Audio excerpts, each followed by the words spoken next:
La Cámara de Representantes de Estados Unidos aprobó este martes el proyecto que busca la divulgación pública de todos los archivos del caso Epstein. Tras meses de duros enfrentamientos internos dentro del Partido Republicano, con 427 votos a favor, la Cámara dio un paso significativo para que el Departamento de Justicia entregue todos los archivos relacionados al delincuente sexual. El presidente de Estados Unidos, Donald Trump, aseguró que estaría dispuesto a realizar acciones militares o ataques dentro de México y Colombia, incluso incursiones terrestres en Venezuela, para frenar el flujo de drogas hacia Estados Unidos. El líder del régimen chavista, Nicolás Maduro, afirmó que su gobierno mantiene la posición invariable de dialogar cara a cara con el presidente estadounidense Donald Trump. El presidente del gobierno de España, Pedro Sánchez, anunció que movilizará 817 millones de euros en apoyo a Ucrania, incluidos 100 millones para la compra de armamento estadounidense a través de la OTAN.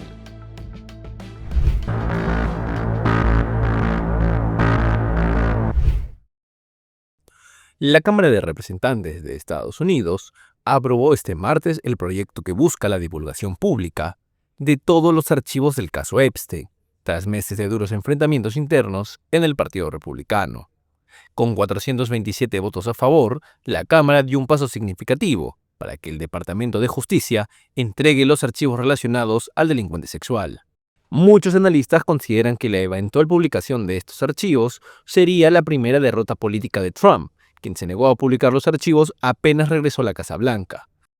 El líder republicano solo cambió su postura de rechazo rotundo cuando era inevitable la aprobación en la Cámara Baja. Poco antes de la votación, el líder de la Cámara, Mike Johnson, aseguró que la iniciativa demócrata solo busca atacar al presidente Trump, quien ha sido mencionado en varios documentos que son parte de la investigación. El presidente Trump no tiene nada que ver con esto. Él mismo ha dicho que no tiene nada que ocultar. Y bueno, es eso. Es claramente lo que ha estado intentando hacer. Intentan atacar al presidente Trump. Esto es lo que han hecho. Han instrumentalizado el sistema judicial durante los últimos años para perseguirlo. Y este es su último intento. Y como no tienen una plataforma ni un principio de defender en el Partido Demócrata, lo han apostado todo a esto. Por eso se oye hablar sin cesar de Epstein, Epstein, Epstein. Todo gira en torno a Epstein. Johnson asegura estar preocupado por la reputación de quienes forman parte del círculo de influencia de Epstein, quien cometió crímenes entre principios de los 90 y su muerte, un suicidio según el forense, en 2019 en una celda de máxima seguridad en Manhattan, mientras esperaba de un juicio como cabecilla de una red de tráfico sexual de menores de alcance internacional, se vea dañada en la publicación de estos materiales en caso de que finalmente resulten no ser culpables. Como se recuerda, durante la semana pasada, Trump pidió a su secretaria de Departamento de Justicia, Pam Bondi, que, en un gesto que viola el principio de separación de poderes de este país, abriera investigaciones solo contra los demócratas prominentes cuyos nombres hayan aparecido en las sucesivas liberaciones de documentos. Citó a 3, el expresidente Bill Clinton, Larry Summers, el ex rector de Harvard y el megadonante demócrata Reid Hoffman. Cabe señalar que la ley estadounidense prohíbe la divulgación de materiales de un sumario de juicio mientras éste permanezca vivo, y los demócratas temen que la administración de Trump se agarre de esto para seguir negándose a publicar los archivos. La propuesta, aprobada por la Cámara Baja, ahora pasará al Senado, donde se espera que reciba el mismo apoyo que la Cámara de Representantes. Trump ha prometido no vetar el proyecto en caso este sea aprobado. Cientos de miembros de la Guardia Nacional desplegados en Chicago y Portland, Oregón, están siendo enviados de regreso a casa. El retiro de soldados enviados desde California y Texas es parte de un cambio mayor en los despliegues de tropas después de que el presidente de Estados Unidos, Donald Trump, iniciara su ofensiva contra la inmigración en varias ciudades gobernadas por demócratas. El Comando Norte de Estados Unidos dijo en un comunicado el domingo que estaba ajustando o dimensionando adecuadamente las unidades en Portland, Los Ángeles y Chicago, aunque aseguró que habría una presencia constante, duradera y a largo plazo en cada ciudad. Según pudo conocer CNN, en los próximos días, los 200 miembros de la Guardia Nacional de California, actualmente desplegados en Portland, serán enviados de regreso a casa. Las fuerzas militares también planean reducir el número de miembros de la Guardia Nacional de Oregón desplegados allí, de 200 soldados a 100, agregó una fuente de CNN. Además, unos 200 miembros de la Guardia Nacional de Texas en Chicago también están siendo enviados a casa y unos 200 soldados estarán en espera en Fort Bliss, una base del ejército que se extiende por partes de Texas y Nuevo México.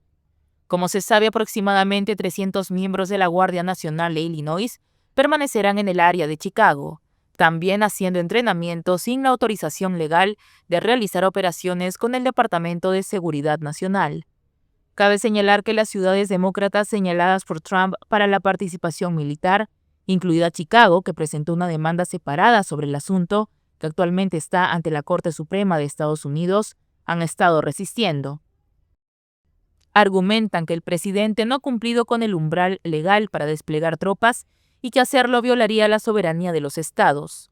Los despliegues de la Guardia Nacional han sido una de las iniciativas más controvertidas del segundo mandato de Trump, demostrando una mayor disposición a utilizar a las Fuerzas Armadas para lograr objetivos internos.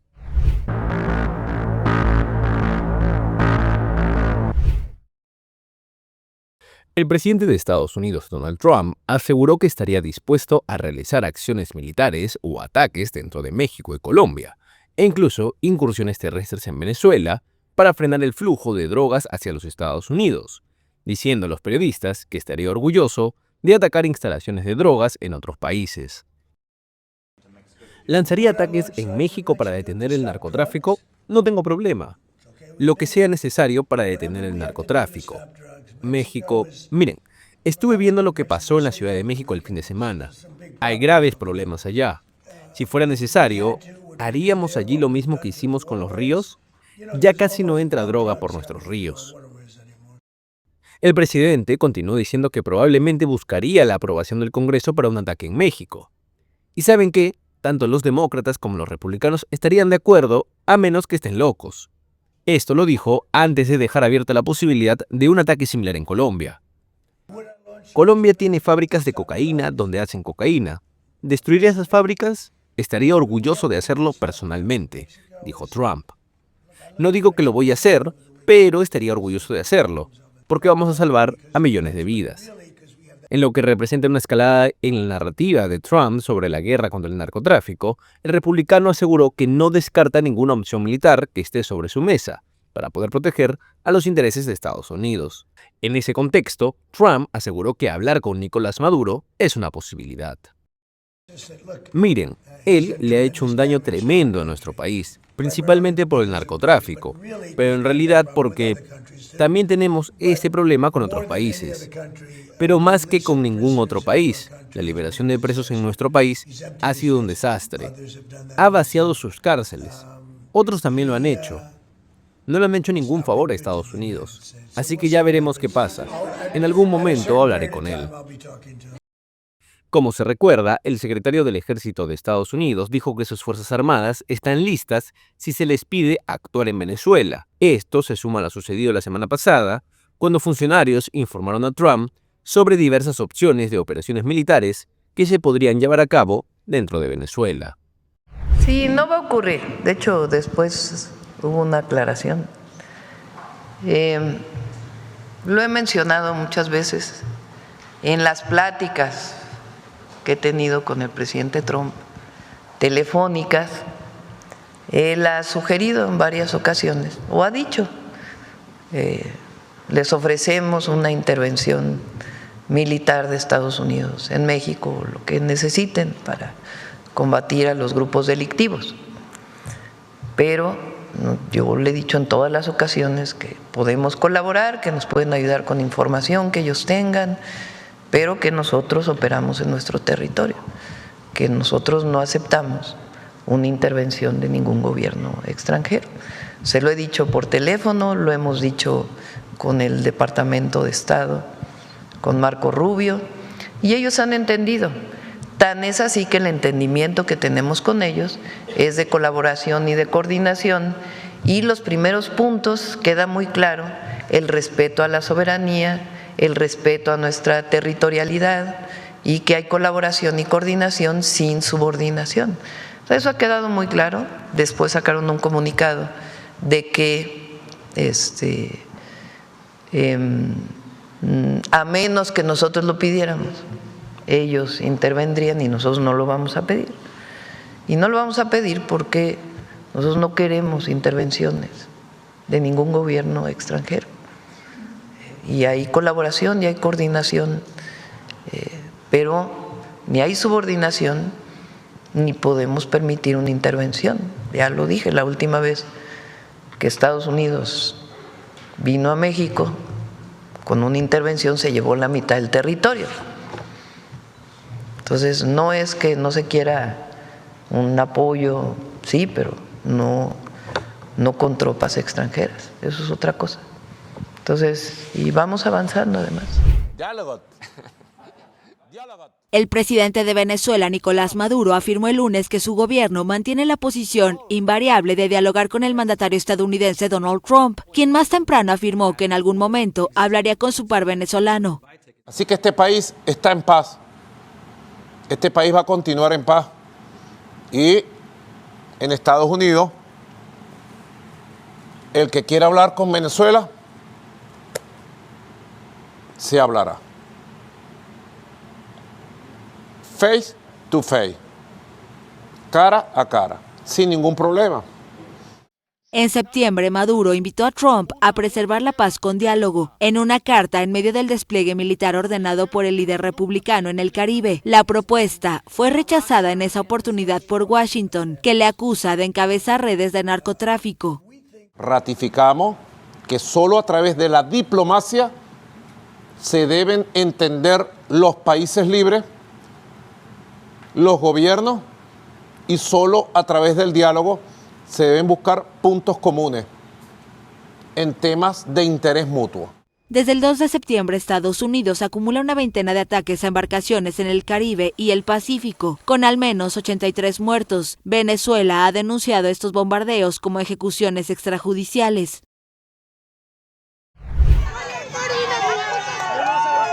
La Nobel de la Paz y líder de la oposición venezolana, María Corina Machado, presentó su visión de un futuro para el país tras la caída del presidente Nicolás Maduro, en medio de una incertidumbre sobre los próximos pasos de Estados Unidos en la región.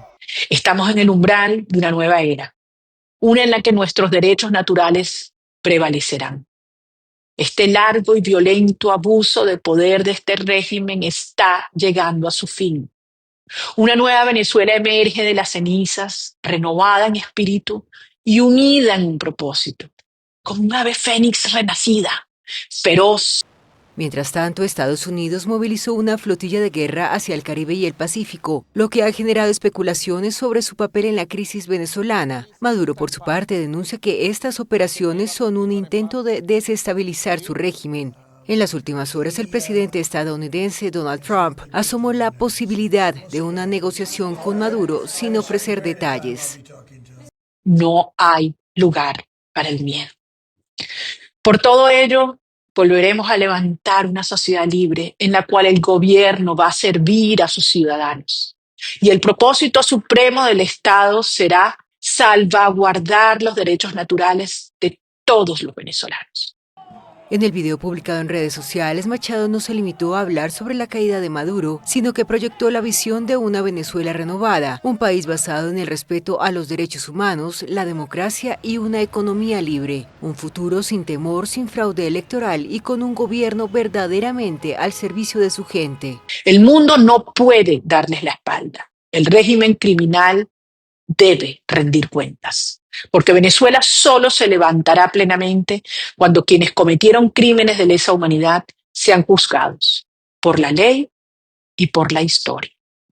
Machado, quien denunció que Maduro ha usurpado el poder mediante elecciones fraudulentas, señaló que más de 18.000 presos políticos han sido víctimas de un régimen que debe ser juzgado por sus crímenes. La líder opositora respaldó las acusaciones de Washington, que señalan a Maduro como jefe de un cártel de drogas.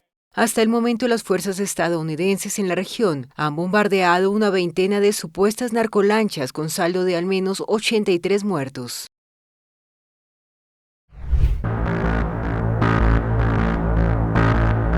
El presidente del gobierno de España, Pedro Sánchez, anunció que movilizará 817 millones de euros en apoyo a Ucrania, incluidos 100 millones para la compra de armamento estadounidense, fundamentalmente misiles antiaéreos para fortalecer las infraestructuras energéticas de los bomberos rusos a través de la OTAN. En primer lugar, he compartido con el presidente Zelensky que a lo largo del próximo mes España va a movilizar un nuevo paquete de apoyo militar a Ucrania por un importe de 615 millones de euros. Este paquete incluirá, en primer lugar, el envío de nuevo equipamiento defensivo por un valor aproximado de 300 millones de euros y como parte de nuestro acuerdo bilateral de seguridad, que como recordarán son 1.000 millones de euros que hemos comprometido también este año en materia de seguridad con Ucrania. La contribución española se incluirá en un pedido de 500 millones coordinando por la Alianza Atlántica para atender a las necesidades más acuciantes del ejército ucraniano. Así lo ha anunciado Sánchez en una comparecencia conjunta en la Moncloa con el presidente de Ucrania, Volodymyr Zelensky, con la que ha culminado la tercera visita a España. De los 817 millones, 615 millones corresponden a un nuevo equipamiento militar que se concretará antes del final de año, 300 millones de apoyo bilateral, otros 215 a través del programa SAFE de la Unión Europea y el resto, los citados 100 millones, a armamento estadounidense.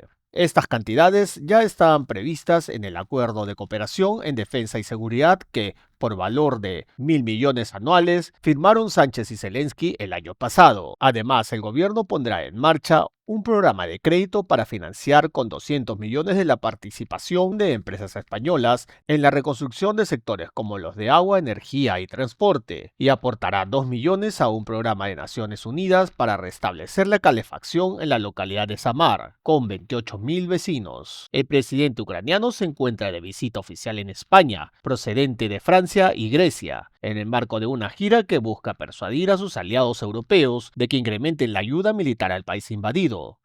Zelensky ha empezado su tercera visita a España acudiendo al Congreso, donde ha sido recibido por la presidenta de la Cámara Baja, Francina Armengol, y el senador Pedro Roland. Después ha almorzado con el rey y se ha reunido en la sede de Indra, con directivos de una docena de empresas españolas.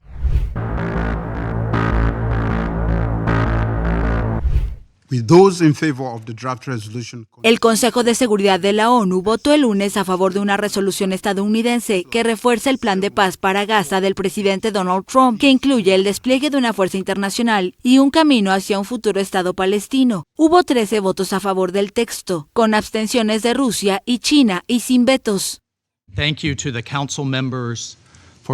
Gracias a los miembros del Consejo por esta resolución histórica y constructiva. Gracias por acompañarlos en la construcción de un nuevo rumbo en Oriente Medio para israelíes y palestinos y para todos los habitantes de la región. Trump también celebró la votación y aseguró que traerá más paz en todo el mundo, según escribió el presidente en su red Truth Social, y agregó que ese voto reconoce y respalda a la Junta de Paz, que es un cuerpo de gobierno transicional para Gaza con un mandato hasta el fin de 2027 y que en teoría estará presidida por el mandatario estadounidense. El texto, revisado varias veces como resultado de negociaciones de alto nivel, respalda el plan del presidente Trump, que permitió un frágil alto al fuego entre Israel y Hamás en el territorio palestino devastado por la guerra.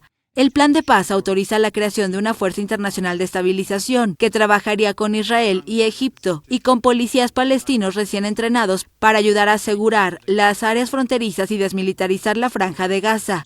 Esa fuerza tendría el mandato de trabajar en la desactivación permanente de armas de grupos armados no estatales, proteger a los civiles y asegurar los corredores de ayuda humanitaria. La resolución también menciona un posible futuro Estado palestino.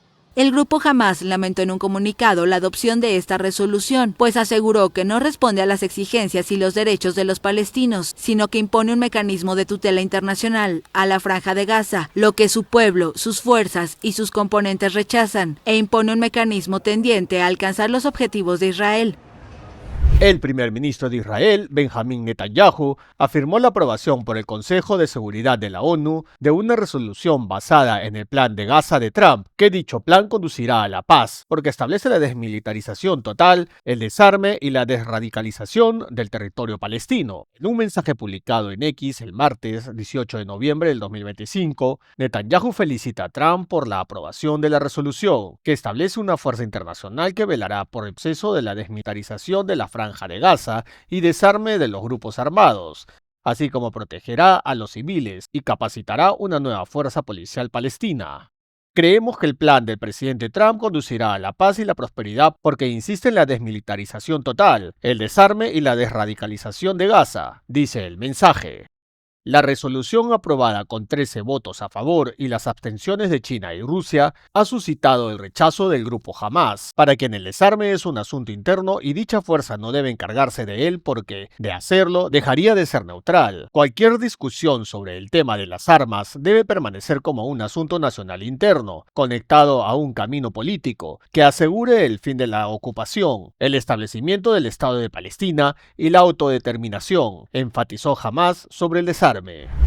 Decenas de gazatíes enfermos en Jerusalén son forzados a volver a la franja donde no hay tratamientos. El 5 de octubre de 2023, 2 días antes de los ataques de Hamás, Nazif Hader, de 54 años, salió de su Gaza natal para recibir tratamiento médico en el Hospital Al-Maqasid de Jerusalén Este por una insuficiencia renal.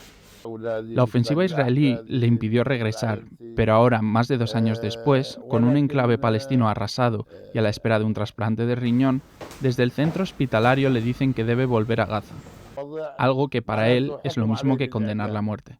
Antes del inicio de la invasión israelí en Gaza, era habitual que gazatíes con enfermedades crónicas y graves, tras pedir permiso, se desplazaran a hospitales en Jerusalén Este para ser tratados.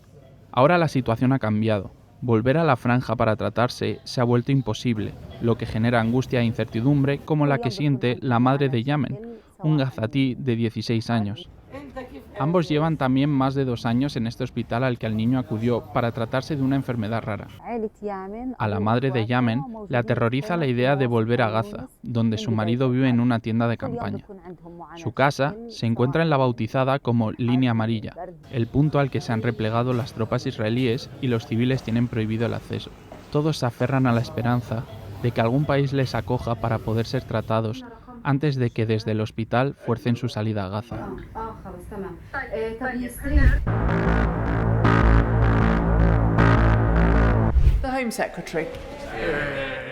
El gobierno laborista británico presentó el lunes un plan de reformas para endurecer su política de asilo e inmigración y frenar la llegada de personas en pequeñas embarcaciones desde las costas francesas. Entre las medidas a adoptar se incluye la reducción de la protección a los refugiados, quienes serán obligados a regresar a su país tan pronto como se considere seguro. Por ejemplo, en caso de un cambio de régimen en su lugar de origen, su situación será además revisada cada 30 meses. En toda Europa los países están reforzando sus sistemas de manera similar. Nosotros también debemos actuar. Lo haremos convirtiendo el estatus de refugiado en temporal, no permanente. La concesión del estatus de refugiado tendrá una duración de 2 años y medio, no de 5. Se renovará únicamente si resulta imposible para el refugiado regresar a su país de origen. La residencia permanente se obtendrá a los 20 años, no a los 5. También se suspende el acceso automático a las ayudas sociales como vivienda y subsidios económicos para los solicitantes de asilo, por lo que se analizará quiénes pueden mantenerse por sí mismos. En la actualidad, las autoridades pagan una asignación semanal y proporcionan alojamiento a los demandantes de asilo. El gobierno quiere modificar la aplicación en Reino Unido de la Convención Europea de Derechos Humanos para facilitar las expulsiones. Así solo podrán permanecer en el país las personas que ya tengan familiares directos en Reino Unido como hijos o padres. Desde el 1 de enero de este año, 39.292 personas llegaron a Reino Unido en pequeñas embarcaciones, más que en todo 2024, cuando llegaron más de 36.800 personas. Desde 2021 se registraron más de 400.000 solicitudes de asilo, frente a las 150.000 entre 2011 y 2015, según cifras oficiales. La nueva medida del gobierno tiene lugar en momentos en que el partido de extrema derecha Reform UK, que ha convertido la inmigración en su principal tema de campaña, lidera las encuestas de intención de voto. Tensión entre China y Japón. El martes, Japón advirtió a sus ciudadanos en China que tengan cuidado con su seguridad y que eviten las multitudes, en medio de una crisis diplomática a raíz de los comentarios de la nueva primera ministra japonesa sobre un hipotético ataque a Taiwán. Sanae Takaichi, la primera mujer en gobernar Japón, dijo hace 2 semanas ante el Parlamento que una operación armada de China contra Taiwán podría justificar el envío de tropas para apoyar a esa isla democrática que Pekín reclama y que no ha descartado recuperar por la fuerza. Takaichi justificó su posición en la legítima defensa colectiva, teniendo en cuenta que Taiwán se encuentra a solo unos 100 kilómetros de la isla japonesa más cercana. Pero China consideró esas declaraciones abiertamente provocadoras y perjudiciales para el clima de intercambio entre los pueblos. Pekín también pidió la semana pasada a los ciudadanos chinos que eviten viajar a Japón. El martes, China aseguró que el país siempre protegió a los ciudadanos extranjeros y que lo seguirá haciendo. El ministro de Relaciones Exteriores chino, Liu Jin-song, mantuvo además una reunión en Pekín con Masaaki Kanai, máximo responsable de la diplomacia de Japón para asuntos de Asia-Pacífico, en la que le reiteró la fuerte protesta china por los comentarios de Takaichi. En medio de la disputa diplomática, el índice bursátil japonés Nikkei 225 cayó el martes hasta un 3,3%. Y más allá de la economía, la prensa china informó que el estreno de 2 películas japonesas fue pospuesto debido a las tensiones. Las 2 principales economías de Asia están estrechamente vinculadas, con China como mayor fuente de turistas para Japón. Las fuerzas de seguridad de Guatemala desmantelaron el lunes una estructura para vivienda que construían reos de la Mara Salvatrucha en una cárcel. La estructura se ubicaba en la prisión Pavoncito, cercana a la de Fraigines II, donde ocurrió hace un mes el sonado escape de 20 pandilleros que provocó a mediados de octubre la remoción de la cúpula de seguridad del país y dejó en evidencia la corrupción que impera en las cárceles guatemaltecas. El Ministerio del Interior indicó en un comunicado que el despliegue policial se hizo para retomar el control del centro y prevenir la coordinación de actividades criminales desde el interior del penal. El presidente guatemalteco, Bernardo Arévalo, dijo el lunes que posiblemente esta semana llegue al país un grupo especial del FBI para apoyar en la recaptura de 16 de los 20 pandilleros que siguen prófugos. 3 semanas después del paso del huracán Melissa, el poblado de El Cobre, en el oriente cubano, intenta ponerse de pie. Entre escombros, tablas rescatadas y láminas dobladas por el viento, Rosa Sintra, de 80 años, acaba de levantar su pequeña cabaña, una vivienda humilde pero suya. Yo me voy para la casa de mi nieta. Me llevé, es decir, el televisorcito y mi ropita.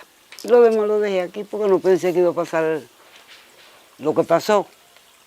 Pero estando ahí adentro que empezó la cosa, todo voló. Todo se desbarató, la mayoría de las cosas se perdieron.